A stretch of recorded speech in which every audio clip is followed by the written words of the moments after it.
Is it natural to be a bit concerned, even as players, when you lose in that way to a team who's also trying to win promotion this season? Yeah, I mean, yeah, concern probably, but it's unlike us really. I think that performance, especially the other games where we might not have performed as well. We've always been in a battle with the other team, but it wasn't the case on Saturday. I'm not sure why, but we've put it behind us now, and we'll go and put it right on the weekend. Are the injuries and maybe some of these absentees, Jim, just taking too much of a toll as this season continues?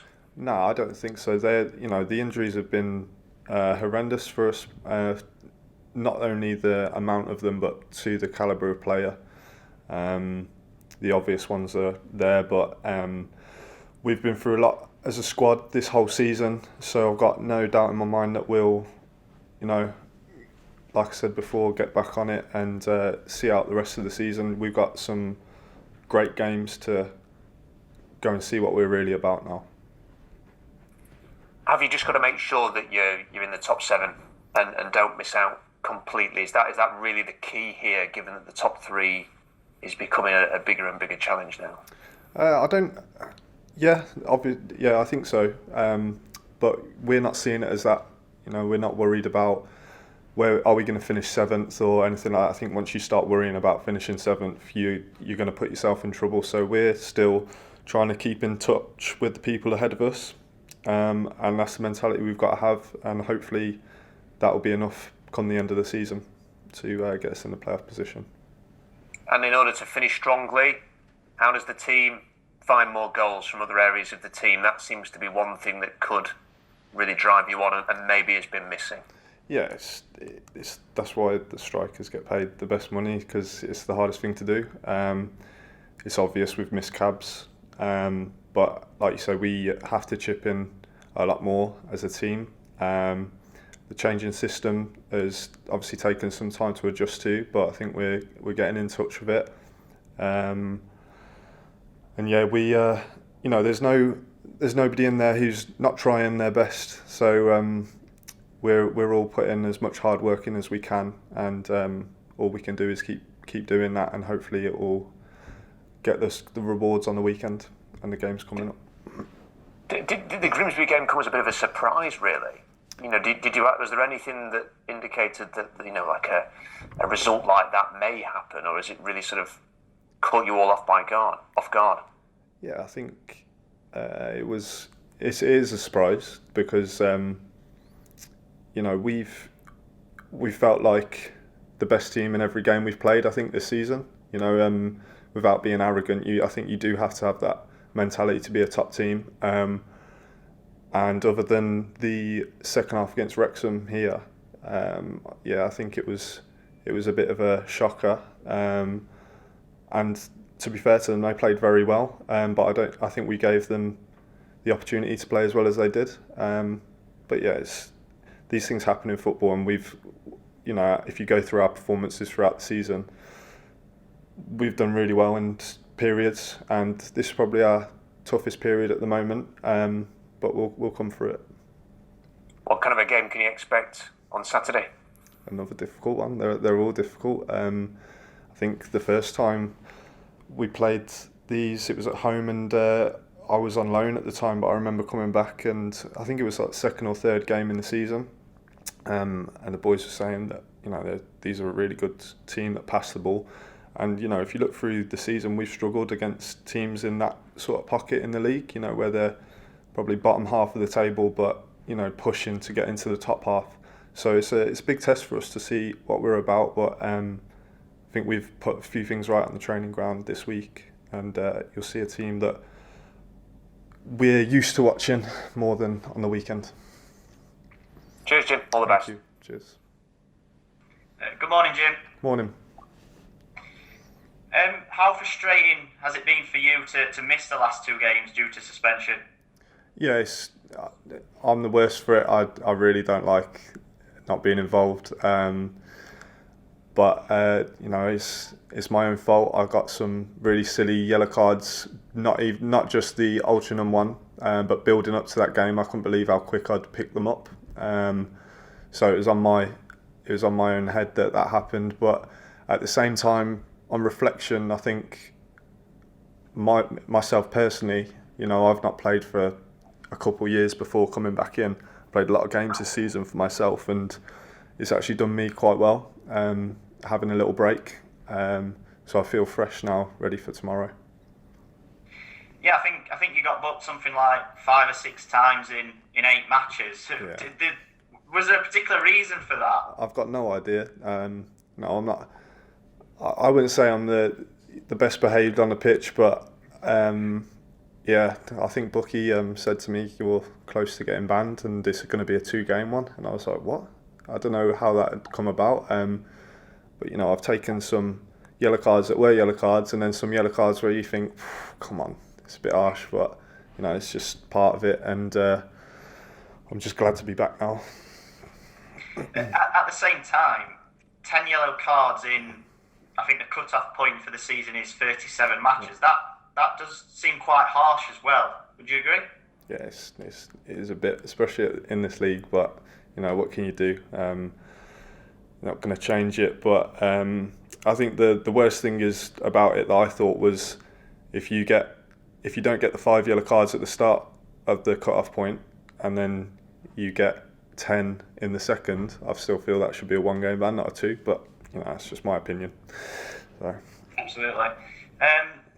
It's great to see Gary Roberts come back to the club this week. Obviously, I can't imagine he's been too much of an influence so far in the short time he's been there. But what have you made of him so far? Yeah, he's been in and around it already. I think he's just assessing the squad. You can almost sense it. He's been quite quiet, but then spoke to individuals and stuff like that. He seems like a nice bloke. So we've had a few sessions with him now, and his methods are decent. So I'm looking forward to working with him for the future. Is it nice sometimes just to have a fresh pair of eyes come in and a new voice just to sort of maybe give a different perspective on things? Yeah, definitely. Just freshens things up. We're building on a new period now of the club and stuff like that, and the new management and things. So these things are going to happen, things are going to change, and we just got to get on with it and keep doing our thing on the weekend when the games come. And you've already mentioned the sort of trying to adapt to the new formation. How do you think that's going so far? It could have gone better. We've probably not picked up as many points as. Well, we definitely haven't picked up as many points as we liked. But as I said before, we're all really trying our best. It is difficult because it's quite a transition in terms of what formation we're changing from, in terms of the personnel and the players. And I think the gaffer's addressed that himself, and he said to us, maybe we haven't got the right players for certain positions. But we're going to have to help each other out on the pitch, and it's really difficult. You don't see, when does a manager come into a team that's top of the league? Do you know what I mean? So you don't see it. Everyone has their different methods of football. We're all trying to buy into it. The gaffer's been clear on what he wants, so we just got to do our business. Really, that's what it's down to. In football, there's always a lot of talk about formations. How much do formations actually matter? Yeah, they definitely do. Before in the season when we were playing with a back three and 4 in midfield, we'd come up against a 4-2-3-1, like Halifax here actually. We drew 1-1, and you felt like you couldn't get close to them.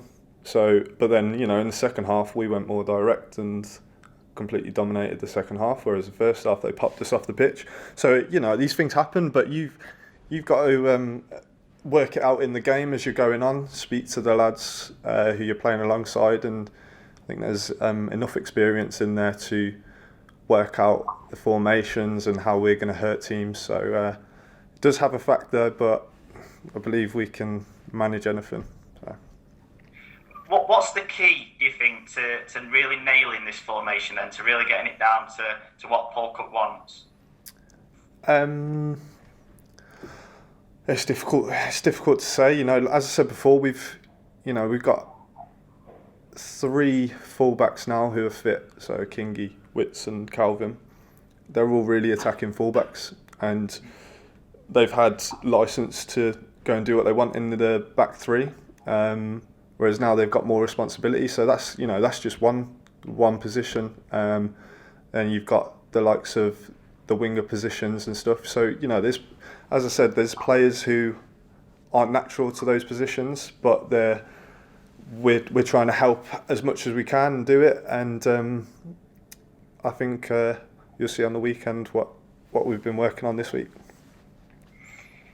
You're on 67 points with 7 games to go. How many points do you think you're going to need to get a playoff spot? I don't know, to be honest.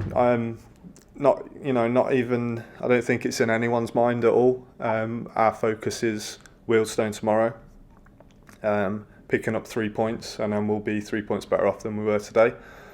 In terms of what Stockport have done, it's been incredible, I think. So, hat off to them, really. I think that's where our downfalls come this season. We've had opportunities when we were on top to start making a gap, which we didn't manage, and I think they've done that magnificently. But yeah, we've just got to be concerned about staying in touch with the teams above us, keep looking up rather than looking behind us, and worry about the games that are coming up as they come. Are you expecting it to go right to the wire, right to the end of the season? Possibly. It's been a crazy season. I think anything can happen. But as I said, we've got the games that we've got coming up.